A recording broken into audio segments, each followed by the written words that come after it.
So how this happens? How this functional B cell receptor is getting created? Okay, so for this, one functional VJ combination and one functional VDJ combination should occur. One functional VJ recombination gene, ये light chain का हो गया, और एक functional productive कह सकते हैं VDJ gene का रीअरेंजमेंट होना जरूरी है for the production of B cell receptor, for the expression of B cell receptor. Okay, ये वेरिएबल रीजन बनेगा प्रोटीन लेवल पर, हैवी चेन और लाइट चेन का. तो one productive VJ recombination and one productive VDJ recombination to occur out of many VDJ recombination possibilities. Some may be productive, some may be non-productive. So productive ones will be selected. Okay, so this should occur. This is must. So this should happen. Productive VJ recombination and productive VDJ recombination. तो पहले होता है VDJ recombination, heavy chain का recombination.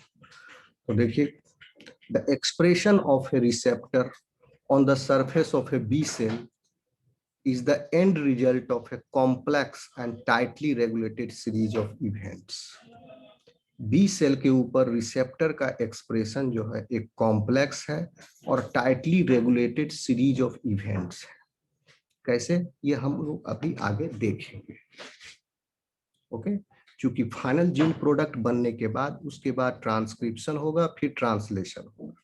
लेकिन final gene product बनने से पहले initial arrangement of the जो जीन सेगमेंट्स थे हम लोग देख चुके हैं, उसका रिकॉम्बिनेशन हो रहा है और एक फाइनल जीन प्रोडक्ट बन रहा है. और वो फाइनल जीन प्रोडक्ट से ट्रांसक्रिप्शन हुआ, मैसेंजर आरएनए बना, फिर ट्रांसलेशन हुआ तो प्रोटीन बना. अगर वो प्रोटीन एंटीबॉडी बन गया तो that means that VDJ recombination is productive one. अगर प्रोटीन एंटीबॉडी का नहीं बन पाया, कुछ एब्सर्ड सा प्रोटीन बन गया क्योंकि प्रोडक्टिव नहीं रहा, हो सकता है उसमें P nucleotide N nucleotide addition की वजह से रीडिंग फ्रेम लॉस्ट हो गया, तो नॉन प्रोडक्टिव हो गया.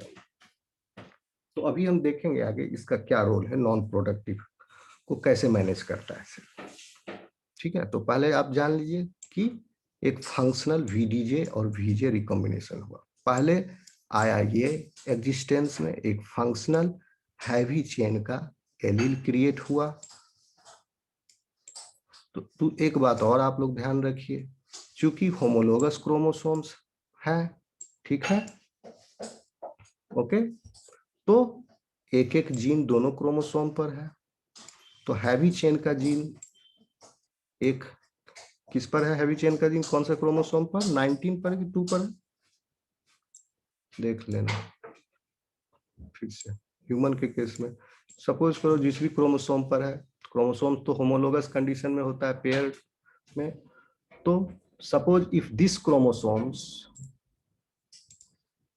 और ये इसका लोकस हो गया, किसका लोकस हुआ, हैवी चेन जीन का अलील कहलाएगा, उस अलील का लोकस है. अलील मतलब जीन ही है, हैवी चेन का अलील का लोकस है, एक अलील का लोकस है. और दूसरे होमोलोगस क्रोमोसोम पर भी उसी जीन का एक लोकस है. लोकस मतलब इस स्पैन में, in that region of the chromosome, all the segments of V, D, J and C also are present. All the segments. तो उस पूरे सेगमेंट का span is called as locus of that gene in the chromosome. तो second homologous chromosome पर भी उसी gene का heavy chain का लोकस है. Okay, and what happens actually is gene rearrangement starts in both the chromosomes, homologous chromosomes. Okay, the first productive one, whichever chromosome produces the first productive one, VDJ, और उसके बाद C का mu type यानी IgM type receptor, first productive IgM type receptor if it is expressed on the cell surface, इसका heavy chain सिर्फ, not the light chain की बात करो, पहले हैवी चेन आकर के प्रोटीन एक्सप्रेस होकर के सरफेस पर आके इंसर्ट कर ले, हैवी चेन ओनली। ठीक है, तो जैसे ही हैवी चेन प्रोडक्टिव वन वाला एक्सप्रेस हुआ बी सेल सरफेस पर, सेकेंड रिकम्बिन, क्योंकि दोनों में स्टार्ट हुआ है, आगे पीछे जो भी, जो पहले प्रोड्यूस कर दिया प्रोडक्टिव जीन, प्रोडक्टिव रिकॉम्बिनेशन जिसका हुआ यानी प्रोडक्टिव प्रोटीन हुआ ये। अब इसके बाद प्रोडक्टिव मीन्स प्रोडक्टिव का भी दो वैरायटी हो जाएगा। ठीक है, इसको आप समझिए, आगे एक्सप्लेनेशन में काम आएगा। दिख रहा है मेरा ड्राइंग? Yes sir. थोड़ा कंसेप्चुअल है। प्रोडक्टिव कहां से आया? बहुत सारे VDJ रिकॉम्बिनेशन से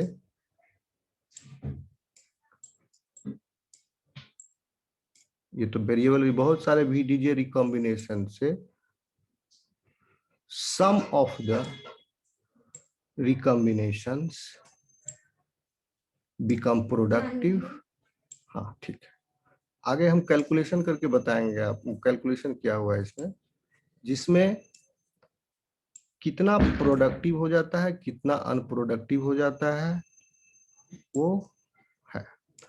और बहुत सारे VDJ कॉम्बिनेशन में से some become unproductive and one become productive.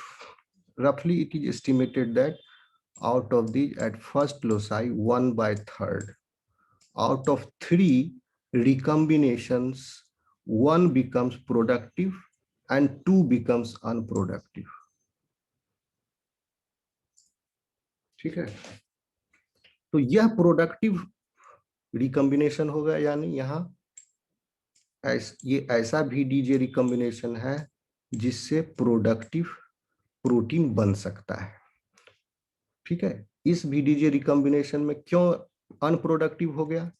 क्योंकि N nucleotide P nucleotide addition यानी एक्सोन्यूक्लियेज एक्टिविटी जो DJ में हो रहा है, DJ ज्वाइनिंग में हो रहा था ना, TDT का एक्टिविटी, ओके, और एक्सोन्यूक्लियेज एक्टिविटी, उस एक्टिविटी की वजह से रीडिंग फ्रेम लॉस्ट हो गया, अगर 3 के मल्टीपल में नहीं ऐड हुआ तो। ओके, तो रीडिंग फ्रेम लॉस होने की वजह से अनप्रोडक्टिव हो गया प्रोटीन प्रोडक्ट जीन लेवल पर। ओके, 3 के मल्टीपल में नहीं हुआ तो some become productive. Out of these productive VDJ recombinations जो प्रोडक्टिव बना, this will give rise to productive means that will react with the antigens. Productive means these are antigen reactive. Antigen reactive.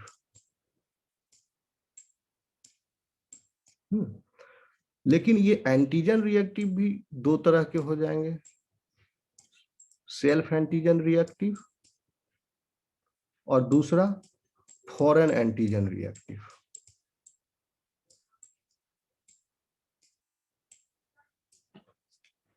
ठीक है, तो यहां पर फिर इस level पर सिलेक्शन होगा प्रोडक्टिव।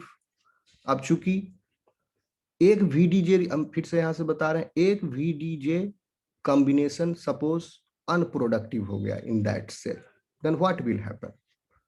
अनदर लोकस जो यहां पर प्रेजेंट था, जो कह रहे हैं ना दोनों लोकस पर VDJ रिकॉम्बिनेशन स्टार्ट हुआ होमोलोगस क्रोमोसोम पर, जो पहले प्रोडक्टिव बना दिया वो वाला एलील सेलेक्ट कर लिया जाएगा, और अदर एलील जो प्रोडक्टिव अभी नहीं बनाया है वो कुछ देर के लिए अभी साइलेंट हो जाएगा। क्यों साइलेंट कर दिया जाएगा? क्योंकि राग 1 और राग 2 के एक्शन की वजह से ही शुरुआत होता है रिकॉम्बिनेशन. राग 1 एंड राग 2 will become inactive. So second allele will be switched off. Now what will happen? Because this allele has given the productive VDJ now, recombination. So this has been selected now. क्या हुआ? पहला attempt में एक allele select हुआ, VDJ recombination, productive नहीं हुआ, unproductive हो गया उसी सेल में. तो सेल का डेथ नहीं हो जाएगा, cell will give another chance to another जो सेकेंड एलील पेयर है. इस एलील पेयर में जो फिर अब VDJ रिकॉम्बिनेशन स्टार्ट हुआ, जहां पर रुक गया था वहां से स्टार्ट हुआ, क्योंकि रुक गया कहीं बीच में, दोनों जगह सेम टाइम पर स्टार्ट हुआ, या आगे पीछे जो पहले प्रोड्यूस कर दिया VDJ रिकॉम्बिनेशन प्रोडक्टिव, तो ये साइलेंट हो जाएगा दूसरा वाला एलील. अगर मान लिया अनप्रोडक्टिव हो गया VDJ रिकॉम्बिनेशन, क्योंकि सरफेस पर एक्सप्रेस हुआ वो, ठीक है, सरफेस पर एक्सप्रेस हुआ, अनप्रोडक्टिव हो गया, नहीं सॉरी, सरफेस पर एक्सप्रेस होने से पहले ही अनप्रोडक्टिव हो गया वो, then what will happen? Second allele से फिर रिकॉम्बिनेशन स्टार्ट हुआ, फिर यहाँ पर सेकेंड एलील से VDJ रिकॉम्बिनेशन हुआ.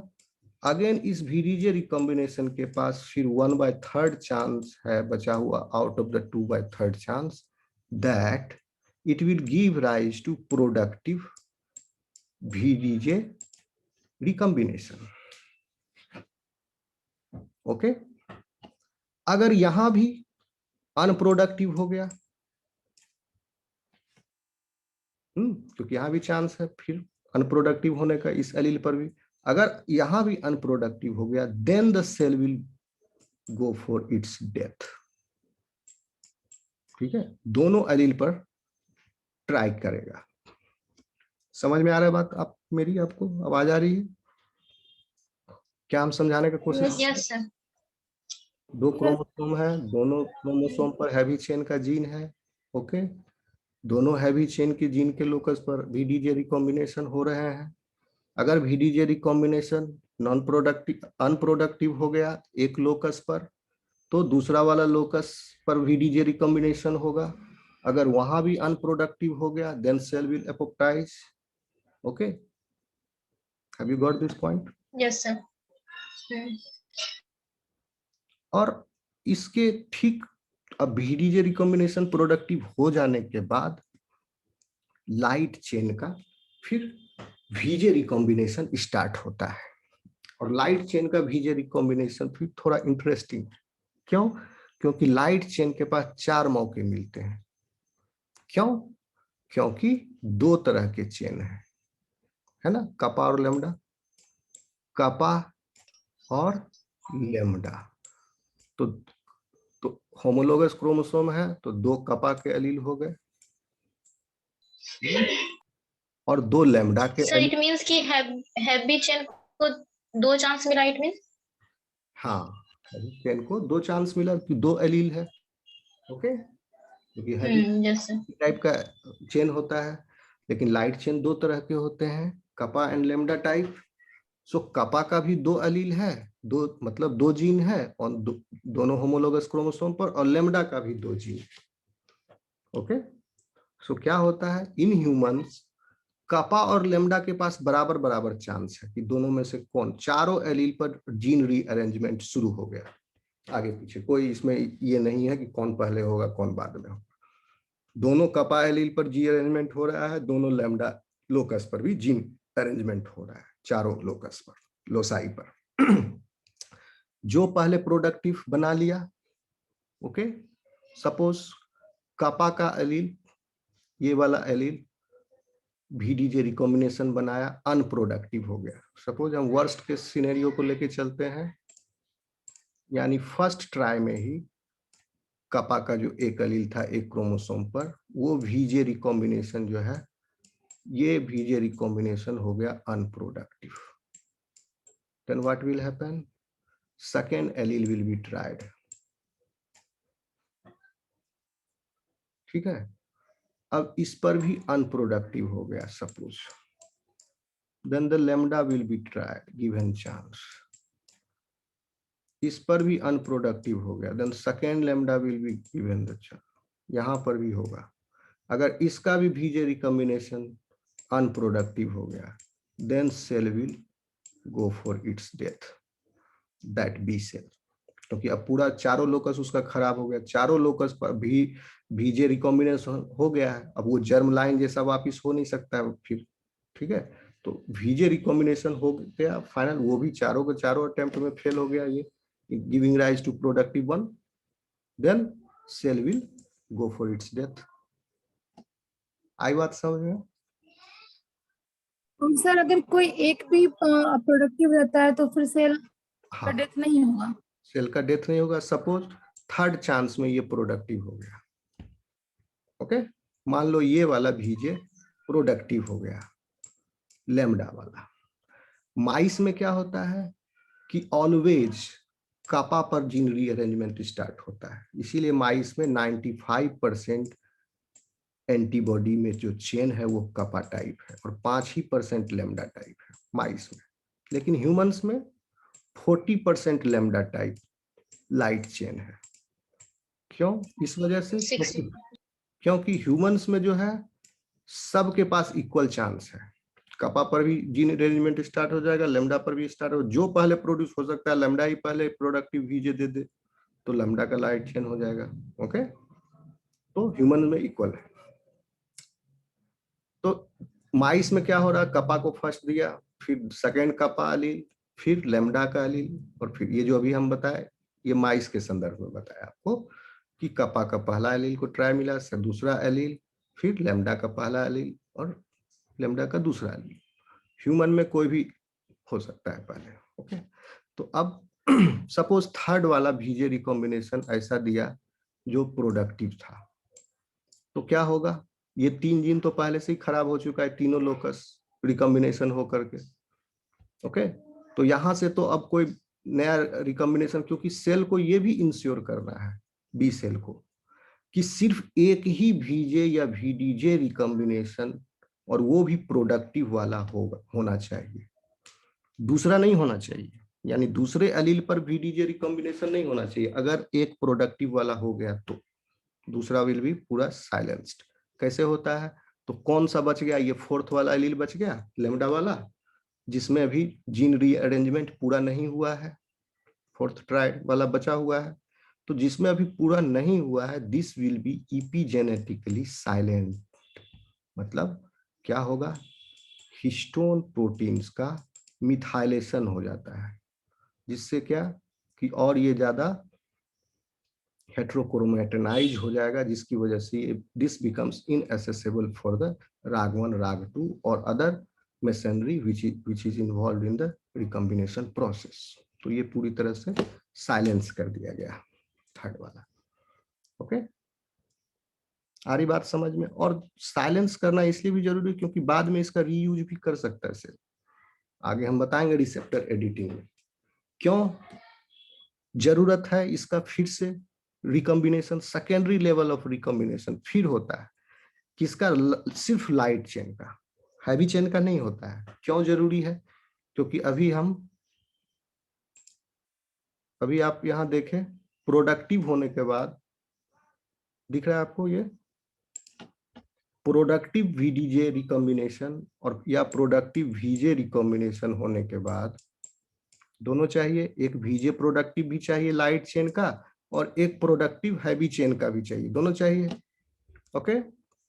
उसके बाद जो प्रोडक्टिव है वो या तो सेल्फ एंटीजन प्रोडक्टिव भी हो सकता है, से रिएक्टिव हो सकता है, या फॉरेन एंटीजन से रिएक्टिव हो सकता है। So now it will pass this self test, this B cell receptor. If it doesn't pass the self test, suppose if it is self reactive, then what will happen, this receptor will be chopped off and it will be internalized. Then what will happen, ये अब B cell बिना receptor का हो गया, जैसे ही self reactive हुआ इसको तुरंत रिमूव कर दिया गया। अब इसके पास क्या चांस है, 3 लोकस तो इसका खराब है ही पहले से, ओके, है ना खराब लाइट चेन का, यस। ओके। तो अब जो सेल्फ रिएक्टिव होता है एंटीबॉडी, उसमें क्या टेक्निक अप्लाई करता है ये इम्यून सिस्टम, देखिए क्या शानदार दिमाग लगाया है। क्योंकि वेरिएबल रीजन, फिर से एंटीबॉडी का स्ट्रक्चर देखिए, variable region of this antibody, this is the variable region, जिसमें CDR1 2 3 प्रेजेंट है दोनों तरफ और दोनों आइडेंटिकल है। ये वेरिएबल रीजन में जो है क्या मौजूद है, लाइट चेन का वेरिएबल रीजन मौजूद है कि नहीं है? लाइट चेन का भी वेरिएबल रीजन है और हैवी चेन का भी वेरिएबल रीजन है। Yes sir. तो ऐसा कर सकते हैं कि हैवी चेन को छोड़ दो, सिर्फ लाइट चेन के को फिर से जीन रीअरेंज करवा के फिर से एक नया VJ रिकॉम्बिनेशन तैयार किया जाए और उसको फिर इसके साथ हैवी चेन के साथ प्रेजेंट कर दिया जाए। तो जिसकी वजह से ऑटो इम्यूनिटी जो है, ऑटो सेल्फ रिएक्टिव एंटीबॉडी जो बन गया था, वो अब वो नेचर उसका लॉस हो जाएगा। यानी फिर से जीन रीअरेंजमेंट होता है लाइट चेन का, हैवी चेन का नहीं। इसी को बोलते हैं रिसेप्टर एडिटिंग। कब? जब ये सारी प्रक्रिया हो गई तब। पहले VDJ रिकॉम्बिनेशन हो गया, प्रोडक्टिव बन गया, प्रोडक्टिव में भी अगर सेल्फ रिएक्टिव है तो सिर्फ लाइट चेन का जो जीन है अगर कोई बचा हुआ है इसमें, तो सपोज अगर 1 में ही है तो दूसरा तीसरा चौथा अवेलेबल है, सबको फिर ट्राई कर सकता है वो एक एक को, एलील को। ओके, लेकिन अब यहाँ पर सिर्फ एक ही बचा इसको यहाँ पर, तो अब फिर से इसमें, ठीक है, suppose if this is self reactive, if this VJ productive allele तो है बट सेल्फ रिएक्टिव है, तो अब क्या होगा, ये वाला रिसेप्टर तो चॉप अप हो गया, ये तो पहले से ही अनप्रोडक्टिव था दोनों, तो ये यूटिलाइज नहीं हो सकता है क्योंकि VJ रिकॉम्बिनेशन हो गया। अब ये वाला तो VJ रिकॉम्बिनेशन प्रोडक्टिव था लेकिन सेल्फ रिएक्टिव था, तो इसको भी नहीं करेगा अब ट्रांसक्राइब। अब वो 4th वाला को ट्राई करेगा, लेकिन इसके पास भी फिर 1/3 चांस ही है कि वह प्रोडक्टिव बने। ठीक है, तो 33% चांस है कि फिर एक प्रोडक्टिव VJ रिकॉम्बिनेशन तैयार कर दिया जाए और उसको वही हैवी चेन जो पहले से उसमें हो गया था रिकॉम्बिनेशन हैवी चेन का, लेकिन वो जो फर्स्ट टाइम जो VJ रिकॉम्बिनेशन हुआ उसके साथ मिलकर के ऑटो रिएक्टिव हो गया था।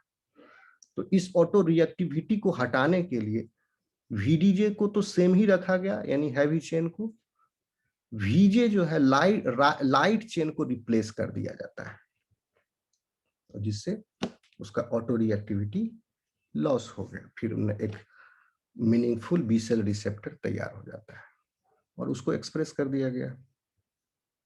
इतना समझ में आया आपको? यस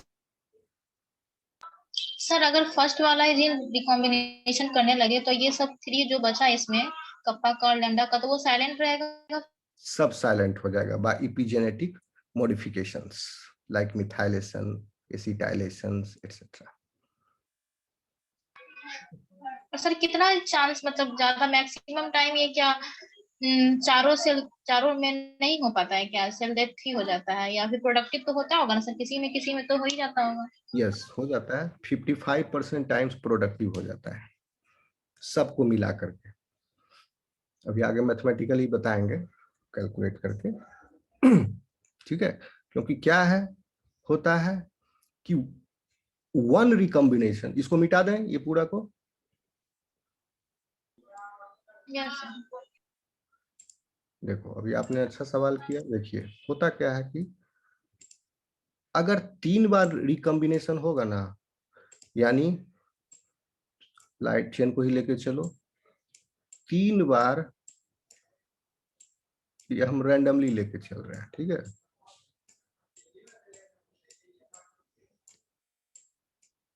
ऐसे ही सिंपलिसिटी के लिए V3J3 समझ लो कि ये तीनों अलग अलग तरह का VJ रिकॉम्बिनेशन है। ओके, 3 बार रिकॉम्बिनेशन होगा VJ रिकॉम्बिनेशन या 3 बार VDJ रिकॉम्बिनेशन, ठीक है, सिर्फ एक ही बार चांस है इस तीनों में से कोई एक ही कॉम्बिनेशन जो है, या तो ये या ये, तीनों में से कोई एक जो है that will be productive. other two will be जो है unproductive. Okay yes sir. तो अब 4 एलील है, ठीक। अब 3 में से एक बार तो हो जाता है सक्सेस, तो अब 4 एलील है तो कोई एक तो हो ही जाएगा सक्सेस।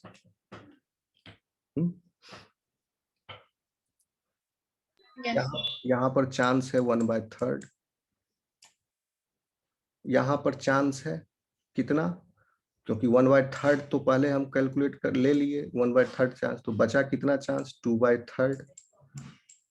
2/3 रिमेनिंग चांस में से, चूंकि हर बार 1/3 ही सक्सेसफुल होता है, तो 2/3 को फिर 1/3 से गुना करो, इतना प्रोबेबिलिटी है एट द सेकेंड लोसाई। कितना हो गया अब आपका 1/3 प्लस 2/9,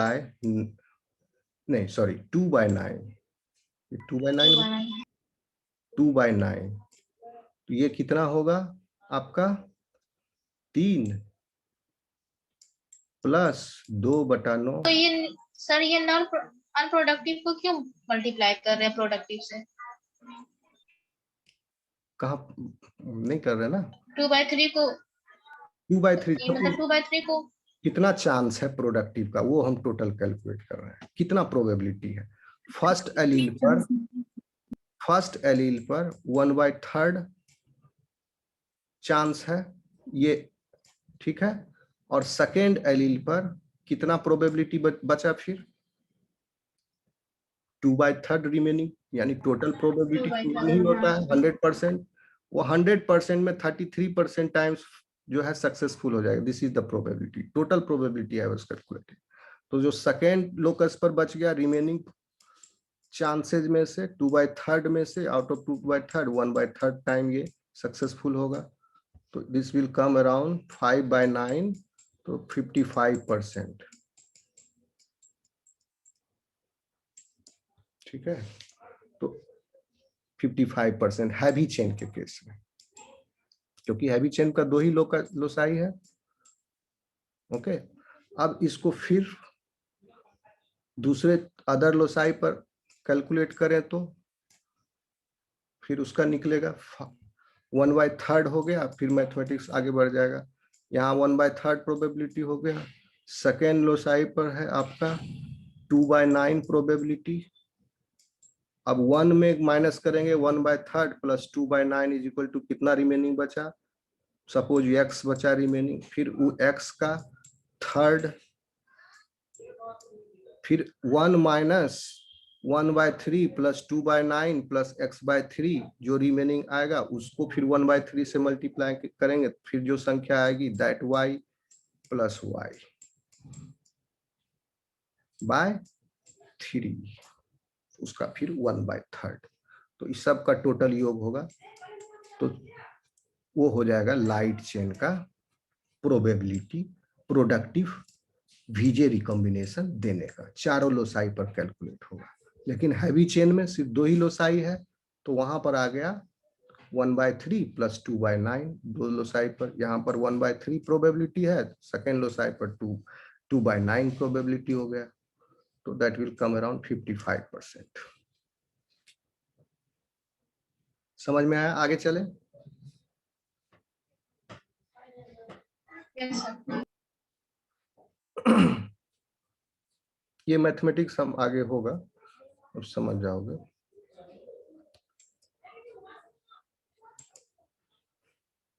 देखो अब ये वही सब लिखा हुआ जो हम समझाए। The expression of a receptor on the surface of a B cell is the end result of a complex and tightly regulated series of events. तो ये कॉम्प्लेक्स टाइटली रेगुलेटेड है, एक लोसाई पर प्रोडक्टिव नहीं हुआ, दूसरा लोसाई पर ये पूरा regulated series, one after another सब एलील ट्राई होगा, और सब एलील पर क्या हो रहा है, ये recombination of the gene segment जो अभी तक हम लोग पढ़े।